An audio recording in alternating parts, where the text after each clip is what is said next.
الحمد لله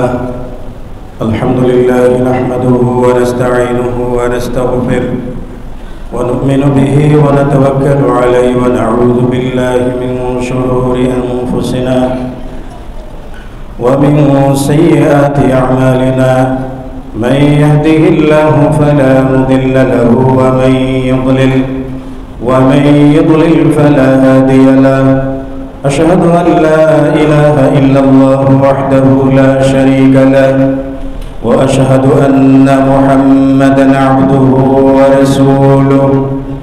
أما بعد فإن خير الحديث كتاب الله وخير الهدي هدي محمد صلى الله عليه وسلم وشر الأمور محدثاتها وكل محدثة بدعة وكل بدعة ضلالة وكل ضلالة في النار. فأعوذ بالله من الشيطان الرجيم. من كان يرجو لقاء ربه فليعمل عملا صالحا ولا يشرك بعبادة ربه أحدا. قال رسول الله صلى الله عليه وسلم: إن الله لا ينظر إلى صوركم وأموالكم ولكن ينظر إلى قلوبكم وأعمالكم. ইবনে মাজাহ। আজকের জুমায় সমাগত সম্মানিত মুসল্লিয়ান ইকরাম, যাবতীয় প্রশংসা ও হামদে বারি তাআলা সে মহান রব্বুল আলামিনের জন্য নিবেদিত, যে মহান রব্বুল আলামিন আজকের এই জুমার দিনে আমাদেরকে সমবেত হওয়ার তৌফিক দান করেছেন। আলহামদুলিল্লাহ। দরুদ ও শান্তির ধারা বর্ষিত হোক নবী মুহাম্মদুর রাসূলুল্লাহ সাল্লাল্লাহু আলাইহি ওয়াসাল্লামের প্রতি। সম্মানিত উপস্থিতি, সূরাতুল কাহফ থেকে একটি আয়াতে কারিমা তেলাওয়াত করেছি এবং রাসূল সাল্লাল্লাহু আলাইহি ওয়াসাল্লামের সুন্নাহ সমগ্র থেকে একটি হাদিস তেলাওয়াত করেছি। এ দুটোর উপর আজকের সংক্ষিপ্ত খুতবা শেষ করার চেষ্টা করব ইনশাআল্লাহ তাআলা। ওয়া তৌফিক ইল্লা বিল্লাহ। খুতবার বিষয়বস্তু হলো লোক দেখানো আমল, অর্থাৎ লৌকিকতা। লৌকিকতা এটা একটা বড় ভাইরাস। আমরা বিভিন্ন ভাইরাস দেখে থাকি যেটা আমরা চিকিৎসার মাধ্যমে সেরে যায় বা ভ্যাকসিন নেওয়ার মাধ্যমে তার প্রতিকার পাওয়া যায়। কিন্তু লৌকিকতা, রিয়া, মানুষকে দেখানোর জন্য আমল করা, এটা এমন একটা ভাইরাস যেটা কোনো ভ্যাকসিনে ভালো হয় না, ভ্যাকসিনে কমেও না, বরং বাড়ে। এবং এটা সর্বশেষ চূড়ান্ত ফয়সালা সেটা জাহান্নাম পর্যন্ত হতে পারে। আল্লাহ তাআলা আমাদের সব ধরনের লৌকিকতা থেকে হেফাজত করুন। লৌকিকতারই আরবি শব্দ হলো রিয়া। রিয়া শব্দটা ইমাম আহমদ বিন হাম্বল রাহিমাহুল্লাহ বলেছেন যে আর রিয়া মুশতাক্কুম মিনার রুবিয়া। রিয়া শব্দটা রুবিয়া কোন শব্দ থেকে উৎকলিত, যার অর্থ হলো দেখানো, মানুষকে দেখানো, কাজ করা, কিন্তু সেটা মানুষকে দেখানোর জন্য করা। ইমাম গাজ্জালি ইহয়া উলুমিদ্দিন এই বইটাতে তিনি উল্লেখ করেছেন যে আর রিয়া হুয়া আন ইযহিরাল ইনসানু আল আমাল আস-সালিহ আও ইউহাসসিনাহু লিয়াহমাদুহু আন-নাস। তিনি বলছেন যে মানুষ কর্তৃক কোন সৎ আমলকে প্রকাশ করে দেওয়া অথবা সে আমলটাকে অতি সুন্দর করে উপস্থাপন করা মানুষের সামনে। উদ্দেশ্য হলো যাতে মানুষ তার প্রশংসা করে এবং লোক সমাজে সে বড় হইতে পারে, লোক সমাজে সে মহান হইতে পারে। এই জন্য কোন সৎ আমলকে প্রকাশ করা। উদাহরণস্বরূপ বলা যায়, কোনো ব্যক্তি তাহাজ্জুদ পূজারী থাকতে পারে, অনেকেই আছেন আলহামদুলিল্লাহ, তাহাজ্জুদের সালাত পড়ে, রাতের সালাত আদায় করে, কিন্তু সকাল থেকে সন্ধ্যা পর্যন্ত যার সঙ্গে দেখা হয় তাকেই বলেন যে আজকের পানি খুব ঠান্ডা ছিল, রাত 3টায় উঠলাম, পানি এতই ঠান্ডা যে ওযু করতে পারতেছিলাম না। এই ওযু করতে না পারাটা মানুষের সামনে প্রকাশ করা যে আসলে ওযু করা বড় বিষয় না, বরং আমি যে তাহাজ্জুদ করি এটা তুমি জানো, যাতে আমি তোমার কাছে একজন বড় পরহেজগার হইতে পারি, বড় তাকওয়াবান হইতে পারি, বড় ইবাদত গুজারি হইতে পারি, এই উদ্দেশ্যে বলা। অথবা কাউকে 10টা টাকা দান করেছেন, সেটা লাইভে এসে আপনি প্রচার করছেন যে অমুককে আমি 10 টাকা দিলাম। এটা লিয়াযহিরাল ইনসানু আল আমাল সালিহ, মানুষ যে আমলটা প্রকাশ করে, সৎ আমলটা প্রকাশ করে, যাতে মানুষ তার প্রশংসা করে, মানুষের কাছে সে মহান হইতে পারে, এই জন্য করে। এটাকে রিয়া বলে। রিয়া প্রধানত 2 প্রকারের। প্রথম প্রকার হলো রিয়াউ ফিল ইতিকাদ, বিশ্বাসগত লৌকিকতা। আর দ্বিতীয়ত হলো রিয়াউ ফিল আমাল, আমলগত লৌকিকতা। বিশ্বাসগত লৌকিকতা মানে যে লৌকিকতাটা বিশ্বাসের সাথে সংশ্লিষ্ট, সম্পর্কযুক্ত বা সম্পৃক্ত, যে রিয়াটা, লোক দেখানোটা, এটার থেকে শিরকের জন্ম হয়, বড় শিরকের জন্ম হয় এবং বড় কুফরির জন্ম হয়। যেমন আব্দুল্লাহ বিন উবাই ছিল না? আব্দুল্লাহ বিন উবাই কি কখনো মুসলিম হয়েছিল? হয় নাই। বরং কি তার নেতৃত্ব মদিনাতে ছুটে যাচ্ছিল, তার কারণে মুহাম্মদ রাসূলুল্লাহ সাল্লাল্লাহু আলাইহি ওয়াসাল্লামের কারণে। এজন্য সে মুসলিম হওয়ার নাটক করেছিল। মানে এটা ফেক ঈমান, মানে যে ঈমানের কোনো বাস্তবতা নেই, জীবনে সেই ঈমান আনায়ন করে নেই। আব্দুল্লাহ বিন সাবার কথা যদি বলেন, উসমান রাদিয়াল্লাহু তাআলার খেলাফতকালে সে ইসলাম গ্রহণ করার নাটক করলো, কিন্তু সে মুসলিম ছিল না। দুর্ভাগ্যবশত সে আব্দুল্লাহ বিন সাবা থেকে মুসলিমদের ভিতরে যতগুলা ফিরকা, এই ফিরকার কানেকশন আব্দুল্লাহ বিন সাবার সাথে আছে। এজন্য শিয়াদের একটা সম্প্রদায় আছে যেটাকে বলা হয় সাবাইয়া, আব্দুল্লাহ বিন সাবা থেকে যারা এসেছে। তো বিশ্বাসগত, যেটা এই মুনাফিকরা কি করতো, ঈমানদারদেরকে যখন তারা দেখতো তখন তারা বলতো ওয়াইযা লাকুল্লাযীনা আমানু ক্বালু আমান্না, যখন তারা ঈমানদারদের সঙ্গে সাক্ষাৎ করতো, মোলাকাত হইতো, তখন তারা বলতো যে আমান্না, আমরা ঈমান আনলাম। ওয়াইযা খালাউ ইলা শায়াতিনিহিম, এবং যখন তারা তাদের অনুসার, তাদের যারা নেতা আছে তাদের সঙ্গে যখন মোলাকাত করতো, সাক্ষাৎ হতো, তখন তারা বলতো যে নিশ্চয় আমরা তোমাদের সাথে আছি। ক্বালু ইন্না মাআকুম, তোমাদের সাথে আছি।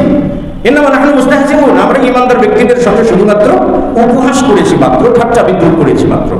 তাহলে ঈমানদারদেরকে যখন দেখে তখন বলে আমান্না, আমরা ঈমান আনয়ন করলাম, কিন্তু সেই ঈমানটা তারা আনেনি, বরং ঈমান আনয়নটা প্রকাশ্য ব্যক্ত করেছে, কিন্তু ভিতরে ঈমান আনয়ন করেনি। এই ঈমান শব্দটাকে তারা প্রকাশ করেন লৌকিকতার, কি বলে আপনার, মানুষের সেন্টিমেন্ট গ্রহণ করবার জন্য, যাতে মুসলিমরা মনে করে যে আমরা তাদের জ্ঞাতি ভাই, আমরা তাদের ভাই, যাতে তাদের সঙ্গে আমাদের কোনো শত্রুতা না থাকে, যাবতীয় শয়তানিগুলো যাতে গোপনে আমরা করে যেতে পারি। এটা আল্লাহ রিয়া ফিল ইতিকাদ, বিশ্বাসগত লৌকিকতা, যেটা এটার মাধ্যমে শিরকের জন্ম হয়। এটাকেই বলা হয় আপনার আন-নিফাকুল আকবার, বড় মুনাফিকি। মুহাম্মদ রাসূলুল্লাহ সাল্লাল্লাহু আলাইহি ওয়াসাল্লাম একবার যুদ্ধ থেকে প্রত্যাবর্তন করছিলেন। যুদ্ধ থেকে প্রত্যাবর্তন করে মদিনার কাছাকাছি যখন পৌঁছে গেছেন, তখন প্রচন্ড রকমের ঝড় হইল। এমন ঝড় যে মনে হয় যে উটগুলো মরুভূমির নিচে চাপা পড়ে যাবে, এত প্রচন্ড বেগে ঝড় হইতে থাকে।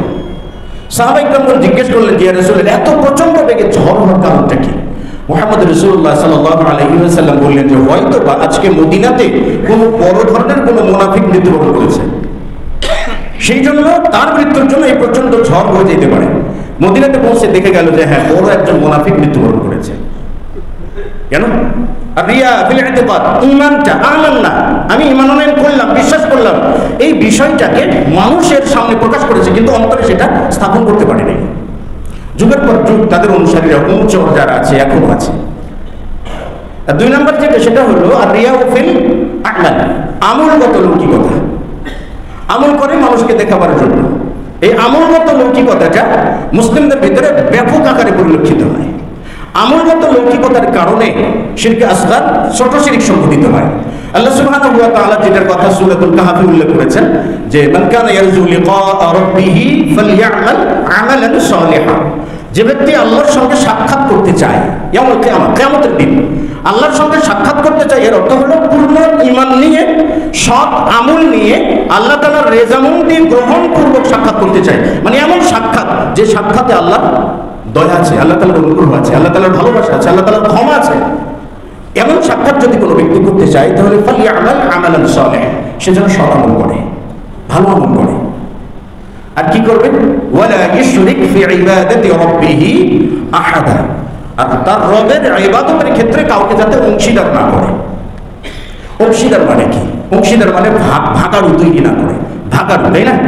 ভাগাড়ু ধরেন 10 মণ ধান কিনলে 2 ভাগে, অথবা একটা ব্যবসা ধরলাম 5 ভাগে, 5 জন সেখানে টাকা ইনভেস্ট করলাম, ব্যবসা হলো। তার মানে এখানে হলো 5 জন শরিক, 5-এর অংশীদার। তো ইবাদতের ক্ষেত্রে শরীক করার অর্থ হলো অংশীদার স্থাপন করা, ভাগাড়ু স্থাপন করার অর্থ হলো যে ইবাদতটা একমাত্র আল্লাহ সুবহানাহু ওয়া তাআলার জন্য, সেই ইবাদতটাকে মানুষের ভালোবাসা পাওয়ার জন্য করা, বা মানুষের কাছে বুজুর্গ হওয়ার জন্য করা, বা মানুষের কাছে পরহেজগার হওয়ার জন্য করা। ফালিয়ামাল আমালান সালিহান ওয়া লা ইউশরিক ফি ইবাদাতি রাব্বিহি আহাদা। রাসূলুল্লাহ সাল্লাল্লাহু আলাইহি ওয়াসাল্লাম বলেছেন, ইন্নাল্লাহা লা ইয়ানজুরু ইলা সুওয়ারিকুম ওয়া আমওয়ালিকুম। আল্লাহ তাআলা তোমাদের আকৃতি, চেহারা, সুরত এটা দেখবেন না।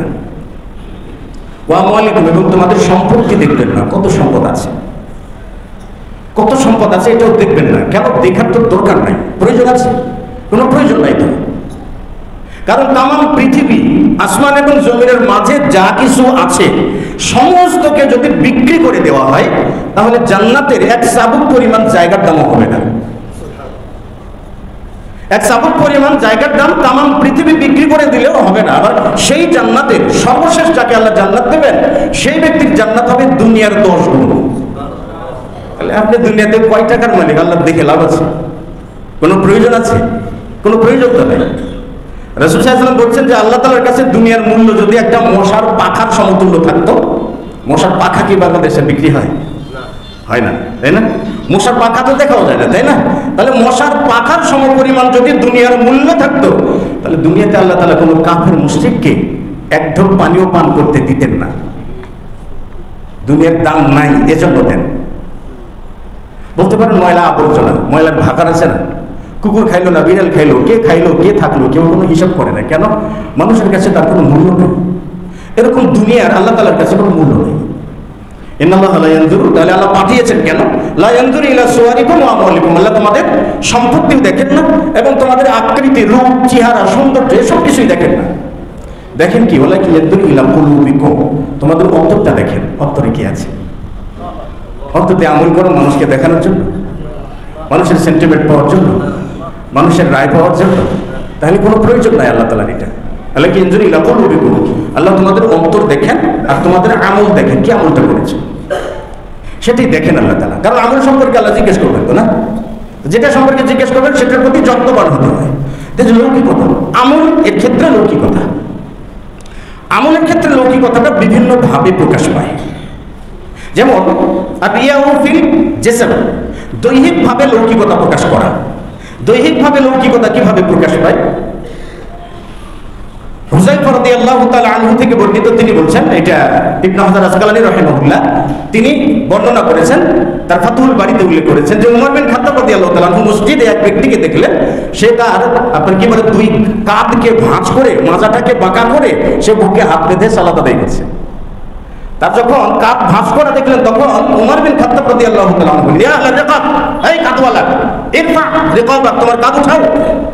ফাইন্না তাকওয়া ফি কুলুবিক, কেননা তাকওয়া তোমার অন্তরে, তাকওয়া তোমার কাঁধে নয়। তো মাজা ভাঁজ করেছে কেন, কাঁধ ভাঁজ করেছে কেন? সোজা সোজা সালাত আদায় করে। এর অর্থ দাঁড়াই হলো যে অতিরিক্ত বডি ল্যাঙ্গুয়েজ প্রকাশ করা, যার মাধ্যমে মানুষ তাকে তাকওয়া বা পরহেজগার করতে পারে। এটা একটা রিয়াউ ফিল জিসম, দৈহিকভাবে লৌকিকতা প্রকাশ করা। দ্বিতীয়ত হলো আপনারা রিয়াউ ফিল কওল, কথা বলার মাধ্যমে লৌকিকতা প্রকাশ করা। এলেম অর্জন করেছেন আপনি, কথায় কথা আপনার এলেমের জন্য আপনি বিশাল মাহের, বিশাল কিছু আপনি এটা প্রকাশ করতে চান, এটা তো মানুষের দেখার প্রয়োজন নাই বাবা। আপনার জ্ঞান আপনার ভেতরের জিনিস, তাকওয়া যেমন ভেতরের জিনিস, জ্ঞানটাও কি ভেতরের জিনিস। যদি জ্ঞানটা বাহিরের জিনিস হইতো তাহলে আল্লাহ তাআলা বস্তা ভরে জ্ঞান দান করতেন, বস্তা ভরে ঘর ভরে জ্ঞান দান করতেন। কিন্তু আল্লাহ তাআলা হৃদয় ভরে জ্ঞান দান করেন। নিজের জ্ঞানের বিষয়টা কি করা? প্রকাশ করা, কথা বলার মাধ্যমে প্রকাশ করা। এটা যেমন কওলের মাধ্যমে, আবার দেখবেন যে কথা বলার মাধ্যমে মিথ্যা কথা প্রকাশ করে, কি বলে মুখের অঙ্গভঙ্গি বিভিন্ন রকম করে মানুষকে নিজের দিকে আকৃষ্ট করে, সেটা হইতে পারে। আর রিয়া ফিল মালাবিস, পোশাক পরিচ্ছদে রিয়া প্রকাশ করা, লৌকিকতা দেখানো। পোশাক পরিচ্ছদে লৌকিকতা কিভাবে হয়? এটা দুই ভাবে হয়। আপনার টাকা নাই, কিন্তু ধরেন মাসিক ইনকাম আপনার 5,000 টাকা, কিন্তু আপনি একটা পাঞ্জাবি বানিয়েছেন, সেটার দাম 12,000 টাকা, মানে 2 মাসের ইনকামের থেকেও কি বেশি। এত মূল্যের পোশাক কিনেছেন, মানে এটার সামর্থ্য আপনার নাই। সামর্থ্য যেটার নাই সেটা করেছেন, মানে এটা মানুষকে দেখাবার জন্য করেছে। এটা হলো একটা। দ্বিতীয়ত হলো অর্থের সচ্ছলতা আছে, অর্থনীতিতে সবল আছে, কিন্তু ছেঁড়া কাপড় পরে থাকে। এটা রিয়া ফিল মালাবিস, পোশাক পরিচ্ছদে লৌকিকতা প্রকাশ করা। রাসূলুল্লাহ সাল্লাল্লাহু আলাইহি ওয়াসাল্লাম বলছেন যে আল্লাহ সুবহানাহু ওয়া তাআলা যাকে সম্পদ দান করেন, নিয়ামত দান করেন, আল্লাহ তাআলা ভালোবাসেন, তার দেহে তার নিয়ামতের চিহ্ন দেখতে পছন্দ করেন। তাহলে সম্পদ দিলে, নিয়ামত দান করলে সেই নিয়ামতের চিহ্নটা দেখে প্রকাশ পাইতে হবে। এখন টাকা পয়সা সব আছে, লক্ষ লক্ষ টাকার লেনা দেনা খরচপাতি আপনার সব কিছু আছে, আপনি বিদেশে যাচ্ছেন, আপনার পাঞ্জাবির পিছনে ছেঁড়া, কে একজন বাস ভিডিও করে ছেড়ে দিল, ওরে যে বাবা পরহেজগারের বাবা, সাহাবী যুগের মানুষ, কি হইল এটা? কি হইল এটা বলে দেখি? পিছনে আপনি ছেঁড়া, কিন্তু এটা কি আপনার সামর্থ্য নাই? আচ্ছা, তো এটাকে বলে, আমরা যেটাকে পরহেজগারিতা বলে চালিয়ে দিব, সেটি আল্লাহ তাআলার কাছে লৌকিকতা। আর রিয়া ফিল মালাবিস, যেমন রিয়া ফিল মালাবিস, টাকনুর নিচে কাপড় পরলে এটা রিয়া হয়, এর জন্যই এত ধমক। যদি বলি টাকনুর নিচে কাপড় পরা, রাসূল সাল্লাল্লাহু আলাইহি ওয়াসাল্লাম বলেছেন মানজারা ইজরাহু খিয়ালা লাম ইয়ানদুরিল্লাহু ইলা ইয়াউমিল কিয়ামা, যে ব্যক্তি টাকনুর নিচে অহংকার বশত কাপড় ঝুলিয়ে পড়ে, আল্লাহ তাআলা তার দিকে কিয়ামতের দিন ক্ষমার দৃষ্টিতে দেখবেন না। তখন আমাদের যুবকরা বলে যে টাকনুর নিচে পড়ি, কিন্তু অহংকার বশত তো পড়ি নাই। তাহলে একটা কারণ বলেন যে কি কারণে টাকনুর নিচে আপনি পড়েন, কোন দুঃখে পড়েন, কোন কষ্টে পড়েন, কোন আনন্দে পড়েন? হয় প্রথম হবে লৌকিকতা, মানুষকে দেখানোর জন্য যে টাকনুর উপরে পড়লে কেমন কেমন লাগে, কেমন কেমন থেকে বাঁচার জন্য যেটা করলে এটি অহংকার, এবং এটাই লৌকিকতা। আর রিয়া বিল মালাবিস, পোশাক পরিচ্ছদ পরিধান করার ক্ষেত্রে কি লৌকিকতা, আচরণ প্রকাশ, খলক চরিত্র প্রকাশ করার ক্ষেত্রে লৌকিকতা। কারণ সারাটা জীবনে আপনার আগে পরে সবকিছু পথ চরিত্র ছিল, মাঝখানের 5টা দিন আপনি অত্যন্ত ভালো হয়ে গিয়েছিলেন, এটাকে লৌকিকতা বলে। অতি ভালো শাস্তে গেলে যেটা হয়, তার রিয়ার অনেকগুলো পর্যায় রয়েছে। ওই যে সহিহ মুসলিমের বর্ণনা এসেছে, মুহাম্মদ রাসূলুল্লাহ সাল্লাল্লাহু আলাইহি ওয়াসাল্লাম বলেছেন যে কিয়ামতের দিন আউয়ালু মা ইউকদা ইয়াউমুল কিয়ামা রাজুলুন মুস্তাশহিদা, কিয়ামতের দিন যে ব্যক্তির প্রথম বিচার করা হবে সে ব্যক্তি হলো শহীদ। এটা হলো আপনার কি বলে রক্তের ক্ষেত্রে, রক্তমূল্যের ক্ষেত্রে যেটা আছে সেটার ক্ষেত্রে প্রথম যে বিচার হবে সেটা হলো শাহাদাত বরণ করেছে যে ব্যক্তি, এই ব্যক্তির ক্ষেত্রে বিচারটা প্রথম হবে। আমালিয়াতের ক্ষেত্রে যখন প্রথম বিচার হবে তখন কিন্তু সালাতের বিচার হবে, সর্বপ্রথম সালাতের বিচার হবে। সালাতে যদি পরিপূর্ণ থাকে তাহলে থাকলো, ভালো না থাকলে দেখা যাবে ফরজের ত্রুটি থাকলে তার নফল সালাত নিয়ে এসে ফরজটার গ্যাপ পূরণ করে দেওয়া। আমরা যেমন জড়াতালি দিই না, বিভিন্ন জায়গায় জড়াতালি মসজিদ বা বাসা বাড়ির টাইলস যদি ভেঙে পড়ে যায়, ওই টাইলস কি আর পাওয়া যায়? তখন অন্য একটা ওখানে লেগে দিই, তাই না? মানে যাতে একেবারে কাছাকাছি একটা কিছু হয়, তাই না? এরকমই যদি ফরজে কমতি থাকে, আল্লাহ তাআলা নফল নিয়ে কি করবেন, ওই গ্যাপটা পূরণ করে দিয়ে তাকে জান্নাত দান করবেন। তো উস্তুশিদা যে ব্যক্তি শাহাদাত বরণ করেছে সেই ব্যক্তিকে নিয়ে আসা হবে প্রথম কিয়ামতের দিন বিচারের কাঠ করে।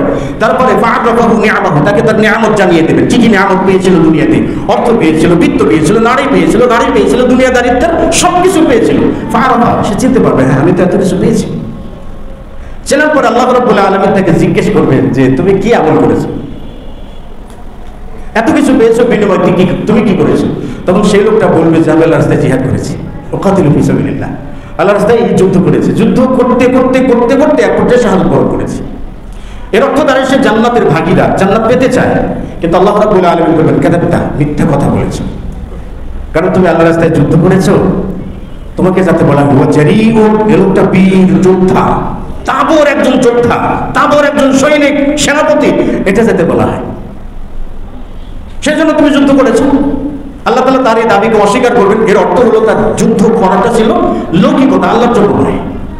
এটা ছিল লৌকিকতা, আল্লাহর জন্য নয়, অথবা তাকে চেহারার উপর ভর করে জাহান্নামে নিক্ষেপ করা হবে।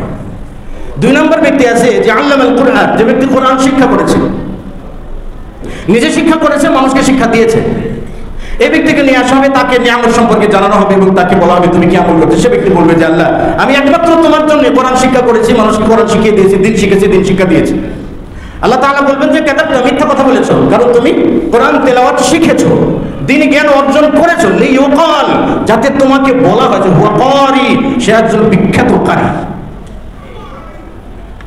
যাতে বলা হয় সে একজন বিখ্যাত আলেম, জগৎ বিখ্যাত আলেম ছিল, এটা যাতে বলা হয়।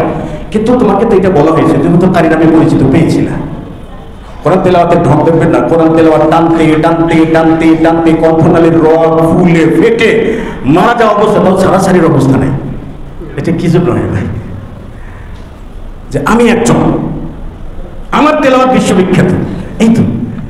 এরকম যদি মন মানসিকতা থাকে তাহলে কিয়ামতের দিন আল্লাহ বলবেন কাযাবতা, মিথ্যা কথা বলেছো, কারণ তুমি তেলাওয়াত করার শিক্ষা গ্রহণ করেছো, ঠিকই শিক্ষা দিয়েছো, যাতে তোমাকে বলা হয় কারি এবং বিখ্যাত আলেম বলা হয়। দুনিয়াতে তো সেটা পেয়ে গেছো, মানুষ তো বলেছে তোমাকে, অথবা তাকে জাহান্নামে নিক্ষেপ করা হবে উল্টা করে। তিন নম্বর ব্যক্তি যাকে আল্লাহ তাআলা সম্পদ দান করেছেন, ওয়াসআহুল্লাহু আলাইহি, আল্লাহ তাআলা যাকে সম্পত্তির প্রশস্ততা দান করেছেন, অঢেল সম্পদ দিয়েছেন। মানে ফাআতাহুল্লাহু মিন আসনাফিল মাল কুল্লি, সব ধরনের সম্পদ আল্লাহ তাআলা তাকে দান করেছেন। এই ব্যক্তিকে নিয়ে আসা হবে কিয়ামতের দিন। আল্লাহ তাআলা যাদেরকে দিয়ে দিয়েছেন, বিভিন্ন কিছু দিয়েছেন, কিয়ামতের দিন আল্লাহ জিজ্ঞেস করবেন, আল্লাহ বলবেন আলা মুসাব্বিতকা, তোমাকে নেতৃত্ব দেই নাই? দিয়েছিলাম। আলা মুসাব্বিতকা, আমি কি তোমাকে বিয়ে করাইছিলাম? না, করাইছিলাম। আলা মুসাখির লাকাল খাইলা, আমি কি তোমাকে ঘোড়া দেই নাই, উট দেই নাই, বাহন দেই নাই তোমাকে? এর অর্থ নারী, গাড়ি, বাড়ি যা চাওয়ার ছিল তোমার সবকিছু কি দেই নাই?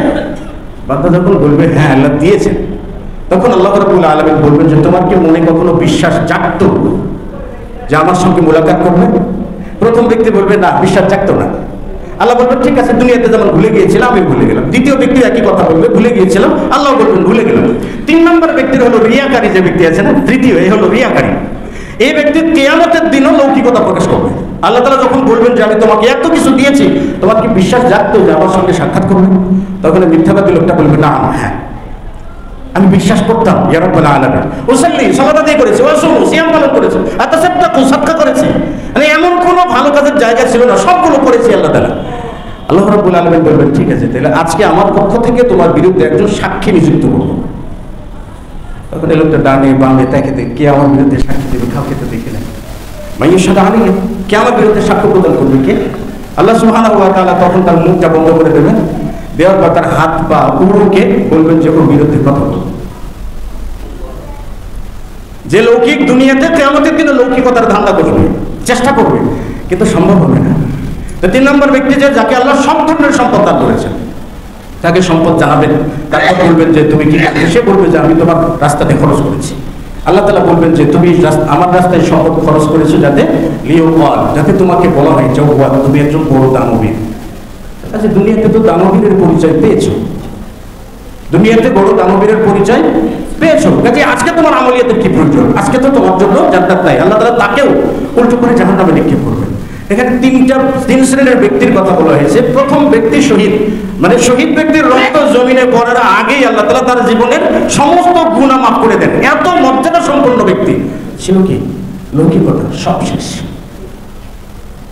আলেমের ব্যাপারে আল্লাহ রাব্বুল আল্লাহ রাসূল সাল্লাল্লাহু আলাইহি ওয়াসাল্লাম বলেছেন যে ফাদলুল আলিমি আলাল আবিদ কাফাদলিল কমারি লাইলাতাল বদর আলা সাইরিল কাওয়াকিব। একজন আলেমের দৃষ্টান্ত সমস্ত সাধারণ মানুষের উপরে একেবারে পূর্ণিমার রাত্রিতে যেমন বিরাট চাঁদ থাকে, তার চতুর্দিকে যেমন তারকা নিভু নিভু করে, চাঁদের যেমন দৃষ্টান্ত, আলেমের দৃষ্টান্ত সাধারণ জনগণের উপরে সেরকম। সেই আলেমের ভিতরে লৌকিকতা থাকার কারণে, মানুষকে দেখানো, মানুষকে আকৃষ্ট করার কারণে, এই একটা মনোবাঞ্ছা থাকার কারণে তার ইলমিয়াত বাতিল হয়ে যায় আমাদের দিন। এজন্য লৌকিকতা বড় একটা ভাইরাস, মারাত্মক একটা ভাইরাস। লৌকিকতা থেকে যদি বাঁচতে না পারে, তাহলে কিন্তু আমল করেও জাহান্নামে যেতে হবে, দান করেও জাহান্নামে যেতে হবে, ফরজ নফল যাবতীয় ইবাদত করেও কি জাহান্নামে যাওয়া লাগতে পারে। কারণ এটা বড় একটা মানুষ। এটা কেন করে? এখানে লৌকিকতার যদি তিনটা পর্যায়ের কথা উল্লেখ করা হয়, কোনো ব্যক্তির কোনো ইবাদত বা কোনো আমল পুরোটাই লৌকিক। এখানে কি আল্লাহর জন্য কিছু করে নাই, পুরোটাই লৌকিক। যার ঈমান নাই তার যাবতীয় কাজে কি হয়? লৌকিক হয়। দ্বিতীয়ত হলো কোনো ব্যক্তি ধরেন আমল শুরু করেছে আল্লাহর জন্য, আমল করেছে আল্লাহর জন্য, দান করেছে আল্লাহর জন্য, সিয়াম পালন করেছে আল্লাহর জন্য, কিন্তু ইউশারিকুহু রিয়া, কোনো একটা পর্যায়ে যে রিয়া তাতে ঢুকে গেছে। অর্থাৎ একটা কাজ করে, যেমন আল্লাহর কাছে সওয়াবও চায়, আবার দুনিয়াতে মানুষের কাছে পরিচিতিও চায়, চাই না? এরকম চাই, সওয়াবও চাই, দুনিয়াতে আবার পরিচিতিও চাই, ফেমাসও হইতে চাই, যাতে আমি মানুষের কাছে পরিচিত হইতে পারি। এই ব্যক্তি সম্পর্কে রাসূল সাল্লাল্লাহু আলাইহি ওয়াসাল্লামের কাছে এক ব্যক্তি এসে বলছেন যে ইয়া রাসূলুল্লাহ সাল্লাল্লাহু আলাইহি ওয়াসাল্লাম, রাজুলুন গাজা ফি সাবিলিল্লাহ, এক ব্যক্তি আল্লাহর রাস্তায় যুদ্ধ করে, এক ব্যক্তি আল্লাহর রাস্তায় যুদ্ধ করে, কিন্তু ইয়ালতামিসু বিহা আত-তাওয়াবু ওয়াদ-যিকর, এই আল্লাহর রাস্তায় জিহাদ করার মাধ্যমে আল্লাহ তাআলার কাছে সে সওয়াবও চায়, আবার দুনিয়াতে পরিচিতিও চায়। তা সে কি পাবে? তাহলে নবী সাল্লাল্লাহু আলাইহি ওয়াসাল্লাম বলেন লাইসা লাহু শাইউন, তার কিছুই নেই, তার কিছু নেই, আখিরাতে তার কোনো অংশই নাই। কথাটা মুহাম্মদ রাসূলুল্লাহ তিনবার বলেন যে তার জন্য কিচ্ছু নাই, তার জন্য কিচ্ছু নাই। অপরাধটা কি? একই কাজ করেছে, সওয়াবের উদ্দেশ্য আছে, আল্লাহর সন্তুষ্টির উদ্দেশ্য আছে, সেখানে লৌকিকতার উদ্দেশ্য আছে। সুতরাং লৌকিকতা আর আল্লাহর রেজামন্দি তালাশ করা একই কাজের ভিতরে কখনো থাকতে পারে না। একই কাজের ভিতরে কখনো থাকতে পারে না, কারণ দুনিয়া তলব করলে দুনিয়াই, আখিরাত তলব করলে আখিরাতে, যে কোনো একটা সিদ্ধান্ত নিতে হতে।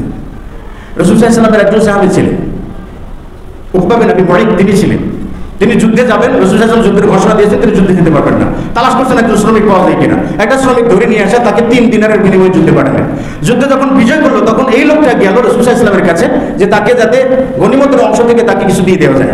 নবী সাল্লাল্লাহু আলাইহি ওয়াসাল্লামকে বলার পর রাসূল সাল্লাল্লাহু আলাইহি ওয়াসাল্লাম বললেন, তার জন্য তো 3 দিনার যেটা নির্ধারণ করেছো, এটা ছাড়া তো তার কোনো পুরস্কার নাই, ওই 3 দিনারই পাবে, এর বেশি কিছু পাবে না। দুনিয়া এবং আখিরাত মিলে সে 3 দিনারই পাবে, আর কিছু পাবে না। উদ্দেশ্য কি ছিল? শুধুমাত্র 3 দিনার মানে নাম নির্ধারণ করে যুদ্ধের ময়দানে গেছে।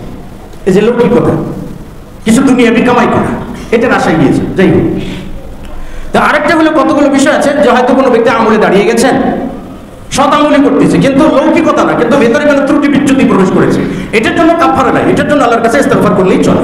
তো যাই হোক, লৌকিকতাটা মারাত্মক একটা অপরাধ, মারাত্মক একটা ভাইরাস, যেটা মানুষের মনে যখন বাসা বাঁধে তখন এই লৌকিকতা থেকে বের হওয়াটা মুশকিল হয়ে পড়ে। রাসূলুল্লাহ সাল্লাল্লাহু আলাইহি ওয়াসাল্লাম বলেন যে ক্বাল আল্লাহু তাআলা আনা আগনা শুরাকা আন শিরকি, আমি যাবতীয় অংশীদার থেকে মুক্ত। মানে আমিলা আমালান আশরাকা ফিহি মাই, যে ব্যক্তি দুনিয়াতে এমন কোন আমল করলো, এমন কোন ইবাদত করলো যে ইবাদতের ভিতরে আমার সাথে কাউকে শরীক করে ফেলেছে, অংশীদার করে ফেলেছে, মানে লৌকিকতা আনয়ন করেছে। আল্লাহ রাব্বুল আলামিন বলছেন যে তারা তো হুয়া শিরকাহু, আমি তাকেও পরিত্যাগ করি, তার অংশী যে আছে তাকেও পরিত্যাগ করি। অন্য একটা বর্ণনা এসেছে যে ইস্তামাল্লাহু খালকা ইয়াউমাল কিয়ামাত, আল্লাহ সুবহানাহু ওয়া তাআলা যখন কিয়ামতের দিন সমস্ত সৃষ্টিকুলকে একত্রিত করবেন, একত্রিত করার পরে আল্লাহ তাআলার পক্ষ থেকে একজন ঘোষক আল্লাহ তাআলা প্রেরণ করবেন, একজন ঘোষক প্রেরণ করবেন, যে ঘোষক ঘোষণা দিবে যে দুনিয়াতে যারা মানুষকে দেখানোর জন্য ইবাদত করেছো, তারা আজকে সওয়াব তালাশ করবার জন্য, যাদেরকে খুশি করবার জন্য ইবাদত করেছো তাদের কাছে যাও। ফাইনাল্লাহা আগনা আনিশ শিরক, আল্লাহ তাআলা সমস্ত অংশীদার থেকে মুক্ত।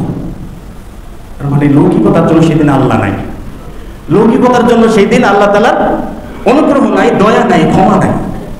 রাসূল সাল্লাল্লাহু আলাইহি ওয়াসাল্লাম বলেছেন, আবু সাঈদ খুদরি থেকে বর্ণিত, তিনি বলেন যে খারাজা রাসূলুল্লাহ সাল্লাল্লাহু আলাইহি ওয়াসাল্লাম আলাইনা, নবী সাল্লাল্লাহু আলাইহি ওয়াসাল্লাম আমাদের কাছে আসলেন, মসজিদে আমরা বসে আছি, আমাদের কাছে রাসূল সাল্লাল্লাহু আলাইহি ওয়াসাল্লাম আসলেন।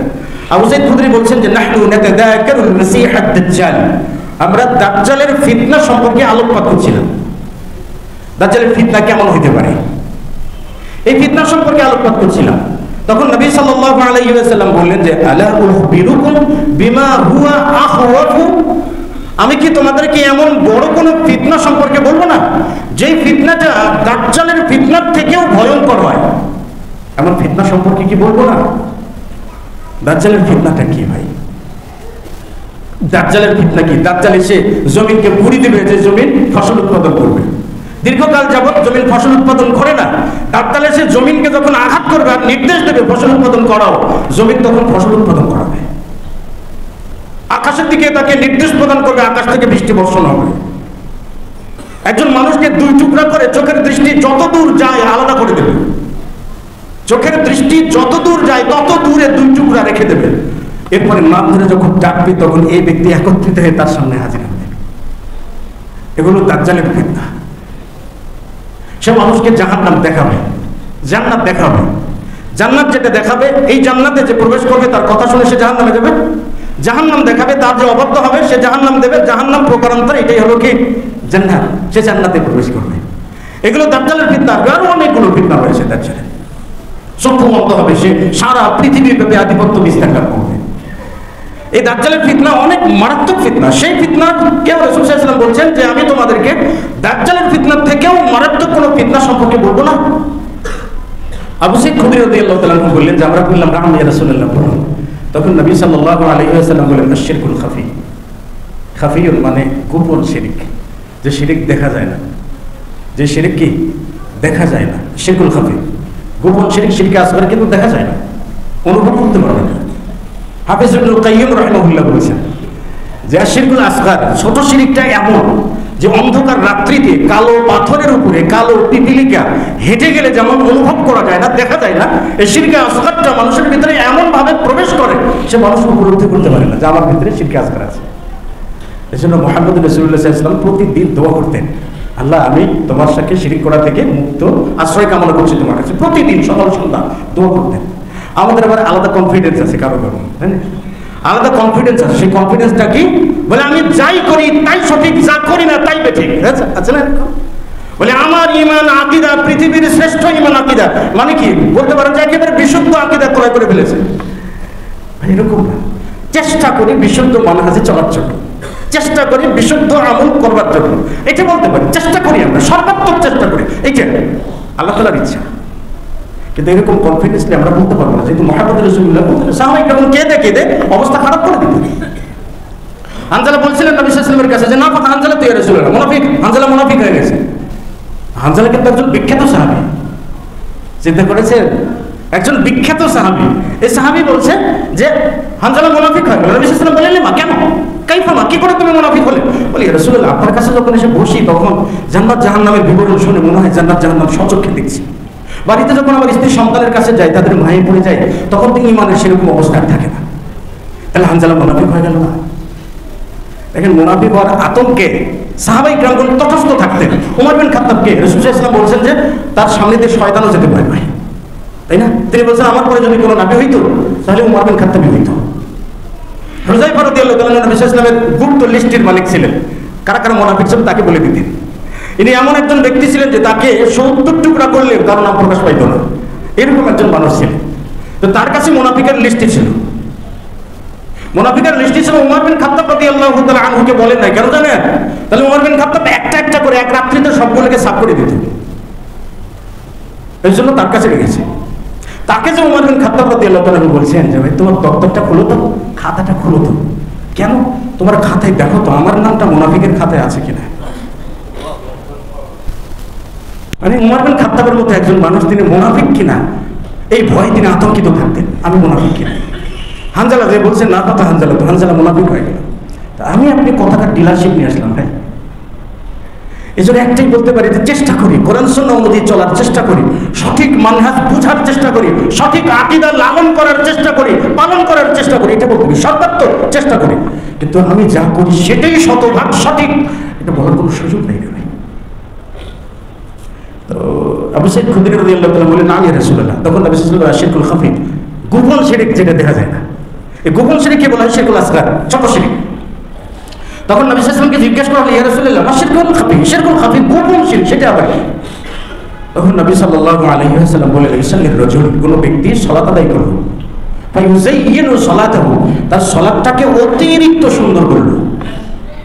স্বাভাবিক সচরাচর যত সুন্দর করে সালাত পড়ে না, কিন্তু সালাত আদায় করলো, ফায়ুযায়্যিনু সালাতাহু, তার সালাতটাকে অতিরিক্ত সুন্দর করলো। মানে রুকুতে গেছে আর উঠতে চায় না, রুকু থেকে উঠেছে তো আর রুকুতে যেতে চায় না, সিজদাতে গেছে তো উঠতে চায় না, দুই সিজদার মাঝখানে বসেছে তো আর কি যেতে চায় না, এইরকম লম্বা করে সালাত আদায়, এত সুন্দর করে সালাত আদায়। কেন জানেন? লিমা ইয়ারা নজরের রাজুল, যাতে করে মানুষের দৃষ্টি তার দিকে আকর্ষণ করতে পারে যে আমি একজন পরহেজগার, আমার সালাত এত সুন্দর, এত ভালো, এত তাকওয়াবান, এত পরহেজগার। এটাকে ছোট শিরক বলে, শিরকুল খাফি। আর শিরকুল খাফিটা দাজ্জালের ফিতনা থেকেও মারাত্মক ফিতনা। এই ফিতনা যদি আমাদের ভিতরে থাকে রে বাবা, তাহলে কিন্তু আমল নামা থাকবে না। আল্লাহ বলছেন না মান কানা ইয়ারজু লিকা রাব্বিহি ফালইআমাল আমালান সালিহান ওয়া লা ইউশরিক বিইবাদাতি রাব্বিহি আহাদা। ইবাদতের ক্ষেত্রে যেন আল্লাহর সাথে কাউকে শরীক না করে। আল্লাহ সুবহানাহু ওয়া তাআলা আমাদের যাবতীয় রিয়া, লৌকিকতা থেকে হেফাজত করুন। আল্লাহুম্মা আমিন।